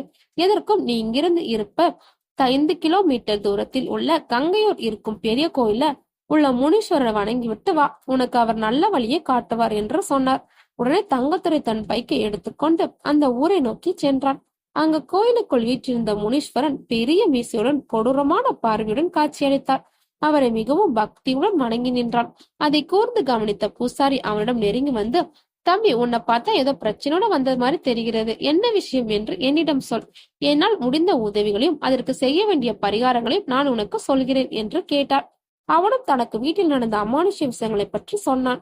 உடனே பூசாரி அவனை அழைத்துக் கொண்டு முனீஸ்வரன் முன்னால் உட்கார வைத்தார். கண்களை மூடிக்கொண்டு மந்திரங்களை உச்சரித்தார். தன் கையில் வைத்திருந்த சோழிகளை உருட்டி அதையே பார்த்தான். தம்பி, அந்த ஆவி உன்னை சுற்றுவதன் காரணம் தெரிகிறது. அந்த ஆவிக்கு உரிமையான ஏதோ ஒரு பொருள் உன்னிடம் இருக்கிறது. அதை தேடித்தான் அது வந்திருக்கிறது. அது தெரிந்தோ தெரியாமலே உன்னிடம் வந்து அடைந்திருக்கலாம். அதை கண்டுபிடித்து நீ அந்த ஆவியிடம் அல்லது அந்த ஆவியின் குடும்பத்தாரிடம் சேர்த்துவிடு. அப்போதுதான் அந்த ஆவி உன்னையும் உன் மனைவியும் விட்டு விலகும் என்று சொல்லுகிறது என பூசாரி சொல்லி முடித்தார். எல்லாவற்றையும் கேட்டுவிட்டு கோவிலை விட்டு வெளியே வந்தான் தங்கதுரை. அவன் நினைவலிகள் பின்னோக்கி சென்றன. அவனுடைய திருமண நாளுக்கு முந்தைய இரவு பிணவரில் நடந்த நிகழ்ச்சிகள் ஞாபகத்துக்கு வந்தன. ஆம், அன்று இரவு அவன் ஒரு தப்பு செய்து விட்டான். அன்று இரவு நைட் ஷிப்டுக்காக தன் வேலையில் சேரும் பொழுது அதற்கு முன்னே முடிந்த ஷிப்டில் இருந்தவர் பிணவரைக்கு புதிதாக வந்து சேர்ந்த 3 பிணங்களை பற்றி கூறியிருந்தார். அவர் போனதும் தங்கதுரை பிணவரைக்குள் சென்று அந்த புதிதாக வந்த 3 பிணங்களின் முகத்தையும் திறந்து பார்த்தார். அது ஒரு ஆக்சிடென்ட் என்று தெரிந்தது. 3 ஒரே நாள் ஒரே நேரத்தில் நடந்த ஆக்சிடென்ட் இறந்தவர்கள். அது அங்கு இருந்த ரெஜிஸ்டரில் குறிப்பிடப்பட்டு இருந்தது. அதில் ஒரு இளம் வயது பெண், ஒரு முதிய பெண் மற்றும் இன்னொரு இளைஞராக மொத்தம் 3 பிரேதங்கள் இருந்தன. 3 பேரையும் நன்றாக சோதனை செய்தான் தங்கதுரை. அவன் இப்படி வழக்கமாக செய்து உறுதிப்படுத்திக் கொள்வான். அப்போது அங்கே கிடத்தப்பட்டிருந்த இளம் பெண்ணின் கை கொஞ்சம் விலகி தொங்கிக் கொண்டிருந்தது. அந்த கையை தூக்கி உடலுடன் சேர்த்து வைக்கும் பொழுது கை கொஞ்சம் சொதவென்று இருந்தது. அவளுடைய கை மோசமாக அடிபட்டிருந்தால் கையில் ரத்தம் நிறைய உறைந்து போய் இருந்தது. அது அவள் கையை சுற்றி போடப்பட்டிருந்த கட்டிற்கு வெளியேயும் தெரிந்தது. அந்த கட்டையை மீறி அவளுடைய விரலில் ஏதோ ஒன்று துருத்தி கொண்டிருந்தது. அது அவனுடைய கண்களை ஈர்த்தது. விரலை கூர்ந்து பார்த்த அவனுடைய கண்களுக்கு உள்ளே ஏதோ இருக்கிறது என்று தெரிந்தது. உடனே அந்த விரலை தடவி பார்த்தான். அது ஒரு மோதிரம் போல் தெரிந்தது. உடனே அந்த விரலில் போடப்பட்டிருந்த கட்டை அவிழ்த்து உள்ளே பார்த்தான். ஆம், அது ஒரு தங்க மோதிரம்தான். அது தங்கத்துறையின் கண்களை உறுத்தியது. அவனுடைய ஆசையையும் தூண்டியது. சந்தோஷத்தில் அவனுடைய கண்கள் மின்னின. உடனே அந்த அறையை சுற்றி பார்த்தான். உள்ளே அவனை தவிர வேறு யாரும் இருக்க மாட்டார்கள் என்று தெரிந்தாலும் சுற்றிலும் ஒரு நோட்டம் விட்டார். உடனே அந்த மோதிரத்தை கலற்ற முயற்சித்தான். விபத்து ஏற்பட்டதில் அந்த பெண்ணின் கைவிரல் வீங்கி இருந்தது. மோதிரத்தை அவ்வளவு எளிதில் கலற்ற முடியவில்லை. எவ்வளவு முயற்சித்தும் மோதிரம் விரலை விட்டு வெளியே வரவில்லை. உடனே அங்கே மூலையில் வைக்கப்பட்டிருந்த ஆபரேஷன் செய்யக்கூடிய ஒரு கத்தி எடுத்துக்கொண்டு வந்தான். அந்த கை விரலை வெட்டினான். மோதிரத்தை எளிதாக வெளியே எடுத்தான். மோதிரத்தை கழுவி தன் பாக்கெட்டில் போட்டுக்கொண்டான். வெட்டப்பட்ட விரலை எடுத்து அங்கே இருந்த குப்பை தொட்டியில் போட்டான். இந்த விஷயம் அவனை தவிர வேற யாருக்கும் தெரிய வாய்ப்பில்லை. ஆனால் பாவம், ஒரு விஷயம் தங்கத்துறைக்கு தெரியவில்லை. இவன் மோதிரத்தை கலற்றி எடுக்க விரலை வெட்டி எடுத்ததை அந்த பெண்ணின் ஆவி பார்த்து கொண்டிருந்தது. அது அங்கேயே சுற்றி கொண்டிருந்தது. அது இவனுடைய ஈனச் செயலை கவனித்து விட்டது. மறுநாள் தங்கத்துறை அந்த மோதிரத்தை தன் மனைவிக்கு கல்யாண நாள் அன்பளிப்பாக கொடுத்தான். இப்பொழுது தங்கத்துறைக்கு கொஞ்சம் கொஞ்சமாக புரிந்தது. ஒருவேளை அந்த பெண்ணின் ஆவிதான் நம் வீட்டுக்குள்ளே சுற்றி சுற்றி வருகிறதோ. அந்த மோதிரம் இப்பொழுது தன் மனைவியின் கையில் இருப்பதால் தான் அது சங்கரையின் முன் தோன்றி அவளை பயமுறுத்துகிறது என்று அவனுக்கு புரிந்தது. தான் செய்த தவறுக்காக மிகவும் வருந்தினான் தங்கத்துறை. தான் செய்த தப்பினால் தன் மனைவி பலிகட ஆகக்கூடாது என்று மனதில் நினைத்து கொண்டான். உடனே தன் பைக்கை ஸ்டார்ட் செய்து கிளம்பி வேகமாக ஆஸ்பத்திரியில் உள்ள பிணவரைக்கு சென்றான். அங்கே வேறு ஒரு ஆள் பகல் டியூட்டியில் இருந்தார். அப்போது அவர் வேறு சிலரிடம் பேசிக் கொண்டிருந்தார். தங்கதர் உடனே அவர்கள் அருகில் போய் நின்றான். என்ன தங்கம், இவ்வளவு சீக்கிரம் டியூட்டிக்கு வந்துட்ட? மறந்துட்டியா உன் டியூட்டி நேரத்தை? இல்ல, வீட்டில் நேரம் போகல, கோயிலுக்கு போயிருந்தேன், அப்படியே இங்க வந்து விட்டு போகலாம் என்று நினைத்தேன். வேறு முக்கியமான விஷயம் ஒன்றுமில்ல. சரி, இவங்க யார் என தங்கதுரை கேட்டான். 4 நாட்களுக்கு முன்னால் விபத்தில் இறந்த 3 உடல்கள் மார்ச்சருக்கு வந்தது இல்லையா, அந்த உடலுக்கு சொந்தக்காரர்கள் இவர்கள்தான். சட்டப்படி எல்லாவற்றையும் முடித்துவிட்டு உடல்களை வாங்க வந்திருக்கிறார்கள். அப்படியா என்று சொல்லிவிட்டு பிணவரை விட்டு வெளியே வந்தான். கொஞ்ச நேரத்தில் அங்கே வந்தவர்களின் மூத்த வயதை உடைய ஒருவர் வெளியே வந்தார். அவரை நெருங்கி தங்கதுரை விசாரித்தான். என்ன சார், அந்த 3 பேரும் உங்க சொந்தக்காரங்களா? 3 பேரும் எப்படி ஒரே நேரத்துல விபத்துக்குள்ளானார்கள்? தங்கதுரை ஆவலுடன் கேட்டான். பெரியவரோ பெருமூச்சு விட்டார். அங்கே உள்ளே இறந்து பிணவரில் இருப்பவர்கள் என்னுடைய சொந்த ரத்த பந்தங்கள் தான். ஒருத்தி என் மகள், இன்னொருத்தி என் மனைவி. அந்த இளம் வயது பையன் எனது மனைவியின் அக்கா மகன். என் மகளுக்கு அண்ணன் முறை என்றார் பெரியவர். ஐயோ, இப்படி ஒரு குண்டை தூக்கி போடுறீங்களே, எல்லாரும் என்ன ஒரே கால சென்றார்களா என்ன என தங்கதுரை கேட்க, ஆமா தம்பி, என் மகளுக்கும் பக்கத்து ஊரை சேர்ந்த இன்னொருவரின் மகனுக்கும் நிச்சயதார்த்தம் நடந்தது. மாலை மாற்றி மோதிரம் மாற்றி எல்லாம் நல்லபடியாக தான் நடந்தது. நிச்சயதார்த்தம் சந்தோஷமா முடிவடைந்தது. அதற்கு பிறகு நாங்கள் எல்லாரும் சேர்ந்து ஜவுளி எடுக்கலாம் என்று நினைத்துக்கொண்டு ஆளுக்கு ஒரு கார்ல சென்னோம். மணப்பெண்ணான எனது மகள் புனிதாவுடன் நாங்கள் மணப்பெண்ணின் வீட்டார் எல்லாரும் சேர்ந்து ஒரே வேன்ல போனோம். மாப்பிள்ளை வீட்டார் எல்லாரும் சேர்ந்து இன்னொரு வேன்ல வந்தார்கள். அப்படி போய்க் கொண்டிருக்கும் பொழுது எதிரே வந்த ஒரு பெரிய லாரி நாங்கள் பிரயாணம் செய்த வேன் மேல் பயங்கரமா மோதிருச்சு. நாங்க சென்ற வேன் 3 முறை கரணம் அடித்து அங்கே இருந்த ஒரு பாறையில மோதி நின்றுச்சு. எல்லாரும் பயங்கரமான அடி. ஆனால் என்னுடைய மகள், மனைவி மற்றும் என் மனைவியின் அக்கா பையன் 3 பேரும் அந்த இடத்திலே உயிரை விட்டுட்டனர். நானும் இன்னும் சிலருக்கும் அடி பலமா விழுந்தாலும் பிழைத்துக் கொண்டோம். இதுதான் நடந்தது என்றார் பெரியவர். ஐயோ பாவம், நான் உங்களுக்கு ஏதாவது உதவி செய்ய வேண்டுமா என தங்கதுரை கேட்டான். ரொம்ப நன்றி தம்பி, எல்லாம் முடிந்து விட்டது. இன்னும் கொஞ்ச நேரத்தில் உடல்களை என்னிடம் ஒப்படைத்து விடுவதாக சொன்னார்கள். அதற்காக தான் காத்திருக்கிறோம். சரிங்க சார், நானும் உள்ள பேசி உடல்களை உங்களிடம் சீக்கிரம் தருவதற்கு ஏற்பாடு செய்கிறேன் என்று சொல்லிவிட்டு அங்கிருந்து கிளம்பினான் தங்கதுரை. ஒரு விஷயம் புரிந்தது. தன் மகளின் கையில் இருந்த மோதிரத்தை அவர்கள் கண்டு கொள்வதாகவே இல்லை. உயிரே போன பிறகு மோதிரம் எதற்கு என்று நினைத்திருக்கலாம். நாம இப்போ மோதிரத்தை திருப்பி கொடுத்தாலும் மாட்டிக்கொள்வோம். அன்பளிப்பாக மனைவிடம் கொடுத்த மோதிரத்தை திருப்பி வாங்கினாலும் அவள் கவலைப்படுவாள். பார்க்கலாம். ஒரு முடிவோடு வீட்டிற்கு சென்றான். சங்கரி வீட்டு வேலைகளெல்லாம் செய்து முடித்துவிட்டு சோர்வாக உட்கார்ந்திருந்தாள். சங்கரி, நாம் 2 பேரும் சேர்ந்து ஒரு கோவிலுக்கு போக வேண்டும். காட்டுக்குள் இருக்கும் ஒரு முனீஸ்வரர் கோவில். அங்க போய் வழிபட்டால் நமக்கு நல்ல காலம் பிறக்கும். உடனே கிளம்பு என்றாள் தங்கதுரை. சங்கரியும் உடனே சேலை உடித்துக் கொண்டு தயாரானாள். அடுத்த 5 நிமிடத்தில் 2 பேரும் சேர்ந்து மோட்டார் பைக்கில் ஏறிக்கொண்டு அந்த கோவிலை நோக்கி சென்றார்கள். கிட்டத்தட்ட 20 கிலோமீட்டர் சென்றும் கோயில் கண்ணில் தென்படவில்லை. பின்னர் விசாரித்த போது இன்னும் 5 கிலோமீட்டர் இந்த ரோட்டில் சென்றால் மெயின் ரோட்டில் இருந்து உள்ளே ஒரு சின்ன ரோடும் பிரியும். அந்த ரோட்ல மேலும் 3 கிலோமீட்டர் போனால்தான் அந்த காட்டுக்குள் இருக்கும் முனீஸ்வரர் கோயில் வரும் என்று ஒருத்தர் சொன்னார். சீக்கிரம் போக வேண்டுமே என்று தங்கதுரை பைக்கை விரட்டினான். 5 கிலோமீட்டர் சென்றும் எந்த பக்கமும் ரோடு பிரிந்து போகவில்லை. இதனால் கோபமடைந்த வண்டியை மேலும் வேகமாக ஓட்டினான். ஏன் வண்டி இவ்வளவு வேகமா ஓட்டுறீங்க? எதுக்கு இப்படி அவசரப்படாதீங்க? கோவிலுக்கு போவது என்று முடிவு செய்துவிட்டோம். எப்படியும் போய்விடலாம் என்று சமாதானப்படுத்தினாள் சங்கரி. ஆனால் தங்கதுரை கேட்டப்பாடில்லை. வேகமாக வண்டி ஓட்டி சென்றாள். அப்போது எதிரே திடீரென்று ஒரு திருப்பம் வந்தது. வேகமாக வண்டியை திருப்பிய போது குறுக்காக ஏதோ ஒரு உருவம் வெள்ளை நிறத்தில் ரோட்டை கடந்து வேகமாக சென்றது. பீதியடைந்த தங்கதுரை பிரேக்கை அழுத்தியும் வண்டி நிற்காமல் சற்றும் எதிர்பாராமல் எதிரே வந்த பெரிய லாரி மீது மோதினான். அவனுடைய பைக் தூக்கி எறியப்பட்டது. ரோட்டின் பக்கத்தில் இருந்த பள்ளத்தில் இருவரும் உருண்டு விழுந்தார்கள். 2 பேருக்கும் அடி பலமாக இருந்தது. தங்கதுரைக்கு தலையிலும் கையிலும் பயங்கரமான அடி. ஆனாலும் அவனுக்கு லேசாக உணர்வு இருந்தது. பக்கத்தில் மனைவியை காணாமல் மெதுவாக எழும்பி உட்கார்ந்து திரும்பி அங்கேயும் இங்கேயும் பார்த்தான். ஒரு 20 அடி தூரத்தில் அவன் மனைவி உணர்வற்ற மயக்க நிலையில் படுத்து கிடந்தாள். அவளுக்கும் முகம், கை, கால் என்று எல்லா பக்கமும் அடிபட்டு ரத்தம் வழிந்து கொண்டிருந்தது. தங்கதுரைக்கு தன் வலது கையை தூக்க முடியவில்லை. பயங்கரமான வலி இருந்தது. நிச்சயமாக எலும்பு முறிவு ஏற்பட்டிருக்கும். அவனால் எழும்பி மனைவியின் அருகில் போக முடியவில்லை. மெதுவாக இடது கையை ஊன்றி எழுந்திருக்க முயன்றான். அவன் அங்கே இருந்த பெரிய கல் மீது கையை ஊன்றி தன் மனைவியை பார்த்தான். பார்த்து அவனுக்கு பேரதிர்ச்சி காத்திருந்தது. காயமுற்று படுத்து கிடந்த அவன் மனைவியின் பக்கத்தில் ஒரு வெள்ளை உருவம் நின்று சங்கரியை பார்த்து கொண்டிருந்தது. எப்பொழுதும் தங்கள் முன் தோன்றி பயமுறுத்தும் அதே வெள்ளை துணி போத்திய உருவம்தான். அந்த வெள்ளை உருவம் திடீரென்று தன் தலையை திருப்பி தங்கதுரையை கொடூரமாக பார்த்தது. அதை பார்த்து தங்கதுரை பயந்து கைகள் நடுங்க அப்படியே பின்பக்கம் சாய்ந்தான்.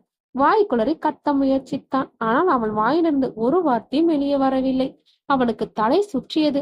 அதிர்ச்சியுற்று உணர்விழுந்து அங்கே சரிந்து கீழே விழுந்தான். சிறிது நேரத்தில் அந்த வழியாக வந்தவர்கள் விபத்து ஏற்பட்டு அடிபட்டு கிடந்த சங்கரியையும் தங்கதுரையும் ஆஸ்பத்திரி கொண்டு போய் சேர்த்தார்கள். மறுநாள் காலை மணி 10. அப்பொழுதுதான் தங்கதுரைக்கு நினைவு திரும்பியது. கண்களை மெதுவாக திறந்து பார்த்தார். அவனது வலது கையை கொஞ்சம் கூட அசைக்க முடியவில்லை. வலி உயிர் போனது. வலது கை முழுவதும் பெரிய கட்டு போட்டு இருந்தது.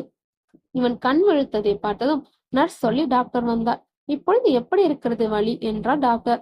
ரொம்ப வலிக்கிறது, கையை அசைக்க முடியவில்லை என்றான் தங்கதுரை. நீங்கள் உயிர் பிழைத்ததே அபூர்வம்தான். கடவுளின் அருள் உங்களுக்கு இருக்கிறது. விபத்தில் உங்களது வலது கை முறிந்து விட்டது. உங்களுக்கு சரியாக இன்னும் 3 நாள் ஆகும். அதற்கு பிறகு உங்கள் கை ஓரளவு அசைக்க முடியும். அதற்கு பிறகு பழையபடி முழு பலத்துடன் எந்த பொருளையும் உங்கள் வலது கையால் தூக்க முடியாது. வேறு ஒரு குறையும் இருக்காது என்றார் டாக்டர். அப்படியா டாக்டர்? டாக்டர், என் மனைவி எங்கே? அவள் எப்படி இருக்கிறாள் என்றான் தங்கத்துரை. உயிருக்கு ஆபத்து ஒன்றும் இல்லை. இன்னும் உணர்வற்ற நிலையில் தான் இருக்கிறாள். அவளுக்கும் உடம்பு முழுவதும் அடிதான் என்றார் டாக்டர். டாக்டர், அவளை நான் பார்க்க முடியுமா என தங்கத்துரை கேட்டான். பார்க்கலாம், பக்கத்து அறையில் தான் படுத்திருக்கிறாள். சக்கர நாற்காலி கொண்டு வர சொல்கிறேன், அதில் அமர்ந்து போய் பாருங்கள் என்று டாக்டர் சொல்லிவிட்டு கிளம்பினார். சிறிது நேரத்தில் ஒருத்தர் ஒரு சக்கர நாற்காலி தள்ளி கொண்டு வந்தார். அதில் தங்கத்துறையை அமர வைத்தார்கள். நாற்காலியை தள்ளிக்கொண்டு பக்கத்து அறைக்கு கொண்டு சென்றார்கள். அங்கே சங்கரை இடது கையில் மணிக்கட்டில் விரல்களோடு சேர்ந்து கட்டுடன் படுத்து கிடந்தாள். அவளுக்கு இன்னும் நினைவு திரும்பவில்லை. தலையில் பலத்த காயம் என்று சொன்னார்கள். தலையிலும் கட்டு போட்டிருந்தார்கள். தங்கத்துரைக்கு இதயமே நின்றுவிட்டது. மனைவியை இந்த நிலையில் அவனால் பார்க்க முடியவில்லை. முழுவதுமாக உணர்விழந்து கிடந்தாள். கடவுளிடம் அவளை காப்பாற்ற அப்பொழுதே வேண்டிக் கொண்டான். சிஸ்டர், என் மனைவிக்கு எப்போது உணர்வு திரும்பும் என்றான் தங்கதுரை. அது எங்களால சொல்ல முடியாது சார். டாக்டர் வருவாரு, கேட்டு பாருங்க என சிஸ்டர் பதிலளித்தாள். அப்போது டாக்டர் அங்கு வந்தார். இன்னும் 24 மணி நேரம் கழித்து தான் சொல்ல முடியும். அவள் கோமாவில் போகவும் வாய்ப்பு உண்டு. அந்த அளவுக்கு அடிபட்டிருக்கு. கடவுள் அருளால் உங்கள் மனைவி பிழைத்து இருக்கிறாள். மீண்டும் நினைவு வருவதற்கு அந்த கடவுள் தான் அருள் புரிய வேண்டும். டாக்டர் அந்த அதிர்ச்சியான தகவலை கொடுத்தார். அதை கேட்ட தங்கதுரை கதறி அழுதி, எல்லாம் நான் திருடி அந்த மோதிரத்தால் வந்த வினைதான் என்று உணர்ந்து அழுதான். மோதிரம் என்று நினைத்ததும் உடனே திரும்பி மனைவியின் கையை பார்த்தான். அவள் கையில் முழுவதும் கட்டு போட்டு இருந்தது. ஆனால் அவளது மோதிர விரல் மட்டும் இல்லாமல் இருந்தது. மற்ற 4 விரல்களையும் சுற்றி சிறிய கட்டு போட்டு இருந்தார்கள். உடனே அருகில் இருந்த சிஸ்டரை பார்த்து, சிஸ்டர், என் மனைவி கையில் 4 விரல்கள் தான் உள்ளது. இன்னொரு விரல் எங்கே என்றான் தங்கதுரை. ஆக்சிடென்ட்ல அந்த மோதிர விரல் சிதைந்து விட்டது. அதை இப்போதைக்கு ஒட்ட வைக்க முடியவில்லை. அந்த அளவுக்கு சிதைந்து விட்டது. அதை நீக்க வேண்டியது ஆயிடுச்சு. அந்த விரலை பதப்படுத்தி வைத்திருக்கிறோம் என்றார் சிஸ்டர். அப்பொழுது உள்ளே நுழைந்த டாக்டர் கையில் ஒரு மோதிரத்துடன் வந்தார். அந்த மோதிரத்தை பார்த்தவன் தங்கதுரை அதிர்ந்தான். உடல் நடுங்க பயத்துடன் அந்த மோதிரத்தையே பார்த்தான். அதை பார்த்தவுடன் அதிர்ச்சியும் அடைந்தான். தங்கதுரைக்கு மனது ரொம்ப உறுத்தியது. இந்த மோதிரத்தை அந்த பிணைக்கடங்கில் இருந்து போன பெண்ணின் விரலிலிருந்து திருடப் போய்தான் அசம்பாவிதங்கள் தொடர்ந்து நடைபெறுகிறது. அந்த பெண் ஆவியா தன் குடும்பத்தை தொடர்ந்து தொல்லை கொடுத்து வருகிறாள் என்பதை உணர்ந்து கொண்டான்.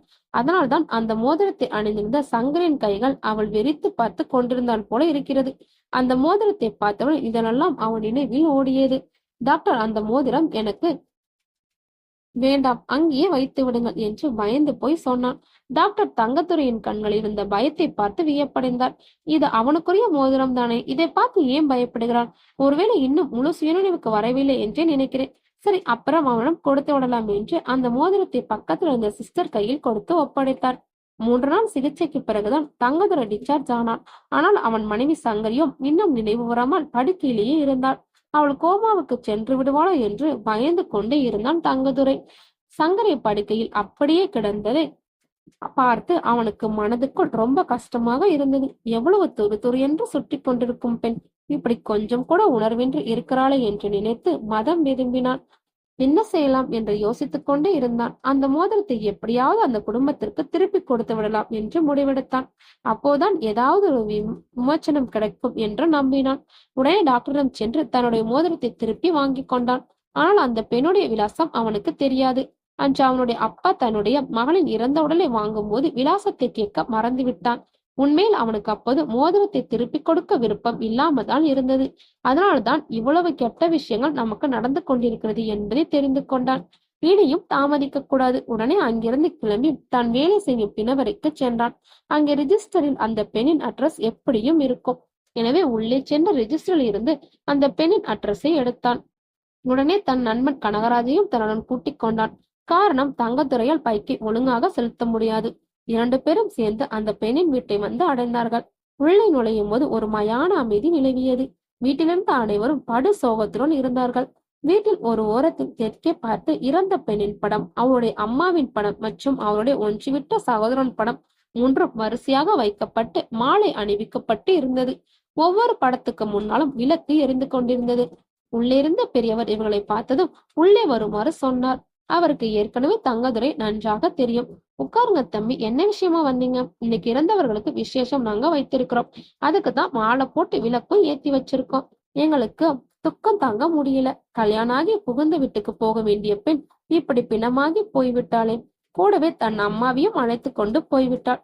எங்களால் இந்த துக்கத்திலிருந்து மீளவே முடியவில்லை என பெரியவர் வருத்தத்துடன் சொன்னார். சாரி சார், எல்லாம் விதியின் சரிதான். உங்கள் துக்கம் எங்களுக்கு புரிகிறது. நாங்களும் அதில் பங்கெடுத்துக் கொள்கிறோம். அப்புறம் சார், நாங்களும் ஒரு விஷயமாத்தான் வந்தோம். உங்கள் மகள் பிணவரில் இருக்கும்போது அவள் விரலில் ஒரு மோதிரம் இருந்தது. அதை கழட்டி பத்திரமா வச்சிருந்தோம். இப்போதான் ஞாபகம் வந்துச்சு. உடனே அதை எடுத்துக்கொண்டு உங்களிடம் கொடுக்க வேண்டி ஓடி வந்தோம் என்று சொல்லிவிட்டு அந்த மோதிரத்தை அவன் கையில் கொடுத்தார். என் மகளே போய்விட்டாள், என் மனைவியும் போய்விட்டாள். இந்த மோதிரத்தை வைத்து நான் என்ன செய்ய? எனக்கு இப்போது அந்த மோதிரம் முக்கியமல்ல. நீங்க இவ்வளவு தூரம் வந்ததே பெரிய விஷயம். நன்றி என்றார் பெரியவர்.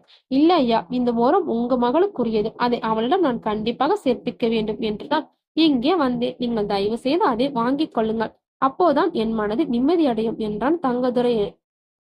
சரிங்க தம்பி, நீங்க அந்த மோதிரத்தை அவள் படத்தின் முன்னால் வச்சுடுங்க. அது போதும் என பெரியவர் சம்மதித்தார். உடனே தங்கதுரை எழும்பி அங்கிருந்து அந்த பெண்ணின் படத்தின் முன்னால் மோதிரத்தை வைத்தான். அப்போதான் அதிசயம் நடந்தது. உடனே அந்த பெண்ணின் போட்டோவில் போட்டிருந்த மாலைகள் ஒன்று கலன்று விழுந்து அந்த மோதிரத்தை மூடிக்கொண்டது. அதை பார்த்த தங்கதுரைக்கும் கனகராஜுக்கும் ஆச்சரியம் தாங்க முடியவில்லை. அது மட்டுமல்ல, அந்த பெண்ணின் முன்னால் மங்களாக ஒளிவிட்டுக் கொண்டிருந்த தீபம் திடீரென்று சுடர்விட்டு பெரிதாக எரிந்தது. அந்த பெண்ணின் போட்டோவின் முன் இருந்த தீபம் சுடர்விட்டு பெரிதாக இறந்ததை பார்த்த தங்கதுரையின் மனது பெரிதும் நிம்மதியடைந்தது. அந்த பெண் அந்த மோதிரத்தை ஏற்றுக்கொண்டாள் என்பதை உணர்ந்து கொண்டான். உடனே அந்த போட்டோவில் இருந்த பெண்ணை வணங்கி, அம்மா தாயே, உன்னுடைய சொத்தை உன்னிடமே திருப்பி கொடுத்து விட்டேன். நீ உடனே எங்கள் வீட்டிலிருந்து விலகி எங்களை நிம்மதியாக வாழ விட வேண்டும். உன்னுடைய நல்ல ஆன்மா சாந்தி அடைய வேண்டும் என்று இறைவனை வேண்டிக் கொள்கிறேன். பாவம், உன்னுடைய மோதிரத்தை திருடியதால் என் மனைவி இப்பொழுது கோமாவில் இருக்கிறாள். தயவு செய்து நீ அவளை எனக்கு முன்பு போல் திருப்பி கொடுத்து விடு. இனி நான் உன் மோதிரத்தை திருடியது போல் எந்த மோசமான கெட்ட விஷயத்தையும் நான் செய்ய மாட்டேன். இது என் மனைவியின் மேல் சத்தியம். என்னை மன்னித்து எங்களை ஆசிர்வதித்து என் மனைவியை நல்ல நிலையில் என்னிடம் திருப்பி கொடுத்து விடுத்தாயே. என்னை ஒரு நல்ல மனிதாக மாற்றிய உனக்கு என் தாழ்மையான நன்றியையும் வணக்கத்தையும் தெரிவித்துக் கொள்கிறேன் அம்மா என்றும் மனதுக்குள் வேண்டிக் கொண்டான். தங்கதுரையும் நண்பனும் அந்த பெரியவரிடம் விடைபெற்றுக் கொண்டு அந்த வீட்டை விட்டு வெளியே வந்தார்கள். அப்போதுதான் தங்கதுரையின் போன் அலறியது. அது ஆஸ்பத்திரியிலிருந்து வந்தது போல் இருந்தது. அவனுக்கு உடனே பயம் தொற்றிக் கொண்டது. மனைவிக்கு ஏதோ அபக்கிடம் நடந்து விட்டது என்று மிகவும் பயந்தான்.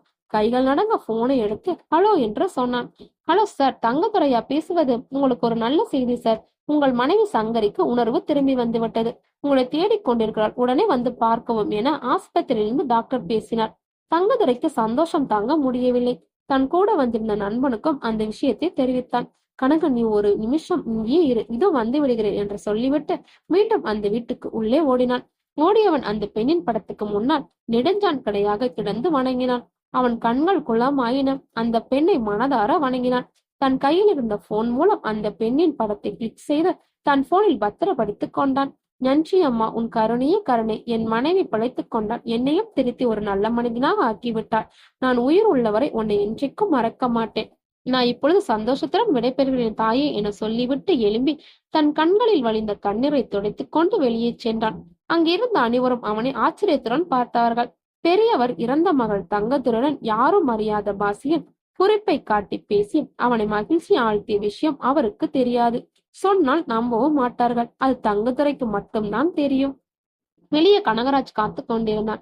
கனகராஜ் தன் மோட்டார் பைக்கில் தங்கதுரை ஏற்றிக்கொண்டு ஆஸ்பத்திரிக்கு சென்றான். ஹாஸ்பிட்டலை சுற்றி மழை பெய்ய அடையாளம் இருந்தது.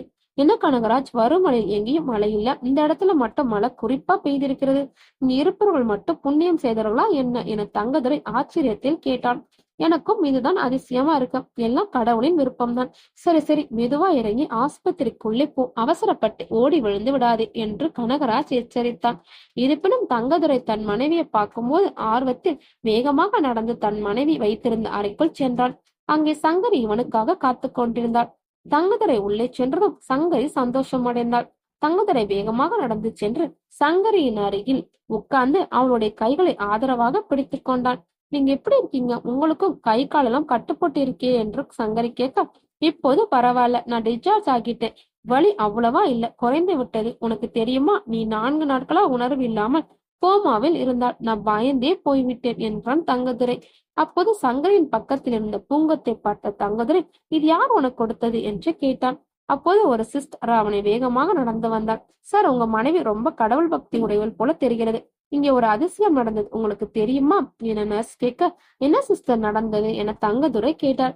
சிஸ்டர் என்று நடந்ததை நேரடியாக விவரித்தார். அரை மணி நேரத்திற்கு முன்பு இந்த அதிசயம் நடந்தது. சங்கரியின் உள் உறுப்புகளின் செயல்பாடுகள் அனைத்தும் நின்றுவிட்டன. ஏற்கனவே அவள் கோமாவில் தான் இருந்தாள். டாக்டர் வந்து அவளை சோதனை செய்து பார்த்துவிட்டு அவள் இறந்து விட்டதாக சொன்னார்கள். நர்ஸ் உடனே அவள் முகத்தை வெள்ளை துணியால் மூடிவிட்டு அறையை விட்டு வெளியே வந்தாள். சங்கரின் கணவன் தங்கதுரையை ஆஸ்பத்திரி முழுவதுமாக தேடினாள். ஆனால் அவள் எங்கும் காணப்படவில்லை. சரி, பாடியை அப்புறப்படுத்தி மாச்சுவரிக்கு கொண்டு போகலாம் என்று நினைத்து ஸ்ட்ரெச்சரை வரவழைக்க நர்ஸ் சொல்லி அனுப்பினாள். அப்பொழுது திடீரென்று வெளியே மழை பெய்தது. இடியும் மின்னலுடன் காற்றும் சேர்ந்து கொண்டு வீசியது. ஆஸ்பத்திரிக்கு வெளியே திடீரென்று சூறாவளி காற்றும் இடியும் மின்னலுமாக ஒன்று சேர்ந்து காலநிலையை மாற்றியது. இந்த திடீர் மாற்றத்தை எல்லாரும் ஆச்சரியத்துடன் பார்த்து கொண்டிருந்தார்கள். அப்போது ஒரு இளம் பெண் தென்றன் போல் உள்ளே பிரசவித்தாள். அவள் பட்டு சேலை உடுத்தி தலை நிறைய பூ வைத்திருந்தாள். உடம்பு பூரா நகைகள் போட்டு இருந்தாள். பார்ப்பதற்கு கல்யாண பெண் போல் இருந்தாள். சிஸ்டர், சங்கரிய நான் உடனே பார்த்தாக வேண்டும் என அந்த பெண் கேட்டாள். சாரி மேடம், ஒரு 5 நிமிடத்திற்கு முன்னாதான் அவள் உயிர் பிரிந்தது. அவள் உடல் முழுவதுமாக மூடி வைத்து விட்டோம். நீங்கள் அவளுடைய உயிரற்ற உடலை தான் பார்க்க முடியும் என்றாள் நர்ஸ். பரவாயில்ல சிஸ்டர், நான் அவள் முகத்தை ஒரு முறை பார்த்துவிட்டு போய்விடுகிறேன். நான் அவளுடைய தங்கை, அந்த பெண் சொல்ல. சரி வாங்க மேடம் என்று சொல்லிவிட்டு அவளை அழைத்துக் கொண்டு சங்கரின் உடல் கடத்தப்பட்டிருந்த கட்டிலின் அருகில் சென்றாள் நர்ஸ். சங்கரின் முகத்தில் மூடப்பட்டிருந்த தீயை விலக்கி அவளிடம் காட்டினாள். அந்த பெண் ஒரு கணம் கூர்ந்து சங்கரியை பார்த்தாள். பின்னர் சங்கரின் முகத்தை தன் கைகளால் வருடினாள். அவளுடைய தலை முதல் கால் வரை தன் கைகளால் மெதுவாக வருடி கொடுத்தாள். பின்னர் குனிந்து சங்கரின் நெற்றியில் ஒரு முத்தம் கொடுத்தாள். பின்னர் கையோடு கொண்டு வந்திருந்த ஒரு பூங்கத்தை சங்கரி படுத்திருந்த கட்டிலில் வைத்துவிட்டு சங்கரியின் கன்னத்தில் மெதுவாக ஒரு தட்டு தட்டு விட்டு புன் சிரிப்புடன் திரும்பினாள்.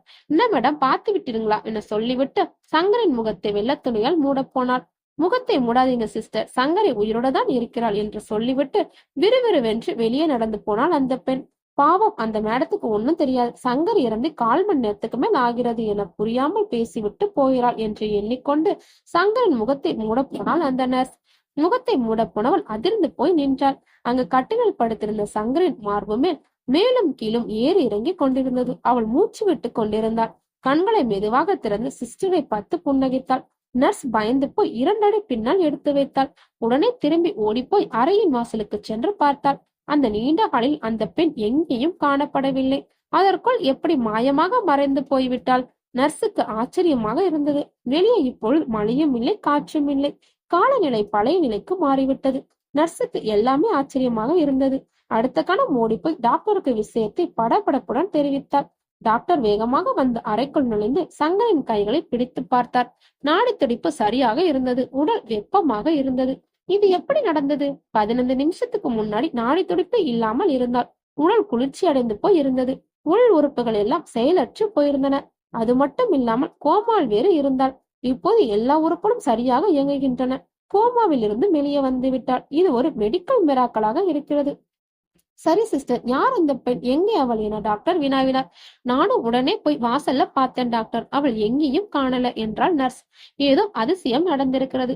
கடவுள்தான் அந்த பெண்ணின் உருவில் வந்து போயிருக்கிறார் என்று நினைக்கிறேன் என சொல்லிவிட்டு அதிர்ச்சியுடன் வெளியேறினார் டாக்டர். இதுதான் சார் நடந்தது. நர்ஸ் நடந்ததை நினைவு கூர்ந்தாள். தங்கதுரைக்கு அது அதிசயமாகவே பட்டது. ஒருவேளை இறந்த அந்த பொண்ணுதான் ஆவியாக வந்துவிட்டு போயிருப்பாளோ? சிஸ்டர், ஒரு நிமிஷம் இங்க வாங்க, இந்த போனில் இருக்கும் படத்தை பாருங்க. இங்க வந்து போன பெண் இதே மாதிரி தான் இருந்தாளா என தங்கதுரை தன் போனில் இருந்த படத்தை காட்டினான். கொஞ்ச நேரம் முன்னால் இறந்த பெண்ணின் வீட்டிலிருந்து அந்த பெண்ணின் போட்டோ இருந்து அவன் எடுத்த போட்டோ அது. அட ஆமா சார், இதே பெண் தான். உங்களுக்கு இவ்வளவு தெரியுமா என சிஸ்டர் கேட்க, தெரியும் சிஸ்டர், ஆனால் அவள் என்னை பார்க்க முடியாது. அத்தோடு முடித்துக் கொண்டான் தங்கதுரை. சொன்னாலும் யாரும் நம்ப போவதில்லை. நர்ஸ் உதட்டை பிடித்துக் கொண்டு அந்த இடத்தை விட்டு அகன்றாள். யாருங்க அது? என்னை பார்த்துட்டு போன பெண்ணு பூங்கத்து வேற பக்கத்துல வச்சுட்டு போயிருக்காங்க. உங்களுக்கு அவளை தெரியுமா என சங்கரி கேட்டாள். தெரியும், இந்த உலகத்தை விட்டு போன உன் உயிரை திருப்பி என்னிடம் கொடுத்து விட்டு போன பெண். அவளை பற்றி பிறகு உன்னிடம் விவரமாக சொல்லுகிறேன். இப்போ நீ நிம்மதியா ரெஸ்ட் எடு என்றான் தங்கதுரை. அதற்கு பிறகு தங்கதுரை அந்த பூங்கத்தை எடுத்து பார்த்தான். அதில் கலவையாக பல வகை பூக்கள் இருந்தன. கூர்ந்து பார்த்த பொழுது உள்ளே ஒரு சின்ன கண்ணாடி போன்ற பிளாஸ்டிக் பாக்ஸ் இருந்தது. உடனே ஆச்சரியத்துடன் அதை எடுத்து திறந்து பார்த்தான். திறந்து பார்த்தவனுக்கு அதிர்ச்சி மேல் அதிர்ச்சி. உள்ளே ஒரு மோதிரம் இருந்தது. உள்ளே மடித்து வைக்கப்பட்ட ஒரு சின்ன பேப்பரும் இருந்தது.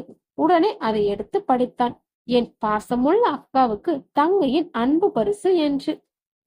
நன்றி. இந்த ஸ்டோரி பிடித்திருந்தா லைக் பண்ணுங்க. இதே மாதிரி டிஃப்ரெண்டான ஸ்டோரி பார்க்கணும்னா நம்ம வாய்ஸ் ஆஃப் கேலக்ஸிய சப்ஸ்கிரைப் பண்ணி ஃபாலோ பண்ணுங்க. பாய்.